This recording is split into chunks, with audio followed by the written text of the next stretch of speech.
പറയൂ, എന്താണ് അറിയേണ്ടത്? വീട്ടിൽ പ്രശ്നങ്ങൾ കൂടിക്കൂടി വരുന്നു. അമ്മയുടെ ആരോഗ്യം അനുദിനം വഷളാകുന്നു. എന്തോ ഒരു പ്രശ്നമുണ്ടെന്ന് മനസ്സിലായി.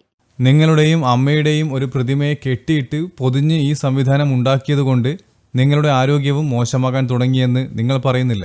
ഇപ്പോൾ നിങ്ങളുടെ ആരോഗ്യവും മോശമാണ്. നിങ്ങളുടെ വാർദ്ധക്യം അതിവേഗം വർദ്ധിക്കുന്നു. മുടി കൊഴിയുന്നു. നിങ്ങളുടെ പ്രായം വളരെ വേഗത്തിൽ വർദ്ധിക്കുന്നതായി തോന്നുന്നു. സന്തോഷവും സമാധാനവുമില്ല. നിങ്ങൾക്ക് ഒരു മംഗളകരമായ ജോലിയും ചെയ്യാൻ കഴിയില്ല. എല്ലാം നിരോധിച്ചിരിക്കുന്നു. നിങ്ങൾ ചെയ്യാൻ പോകുന്ന ജോലിയിൽ ഒരു തടസ്സമുണ്ട്. കുലദൈവം ബന്ധനത്തിലാണ്. സാമ്പത്തിക പ്രശ്നങ്ങൾ വർദ്ധിക്കുന്നു. ദരിദ്രരായ ലക്ഷ്മി നിങ്ങളുടെ വീട്ടിൽ മറുമരുന്ന് പ്രയോഗിക്കുന്നുണ്ട്. കഴിഞ്ഞ 7 വർഷമായി അമ്മയുടെ ആരോഗ്യം നിങ്ങളെ വളരെയധികം അലട്ടുന്നു. നിങ്ങൾക്ക് ഭാവിയെക്കുറിച്ച് വേവലാതിയുണ്ട്. ജോലിയെക്കുറിച്ച് വേവലാതിപ്പെടുന്നു. വീണ്ടും വീണ്ടും ജോലി നഷ്ടപ്പെടുമോ എന്നതിൽ കൂടുതൽ വിഷമിക്കുന്നു. വിഷമിക്കേണ്ട ഒരു കാര്യവുമില്ല. മന്ത്രമുണ്ട്, അതെല്ലാം ശരിയാക്കും.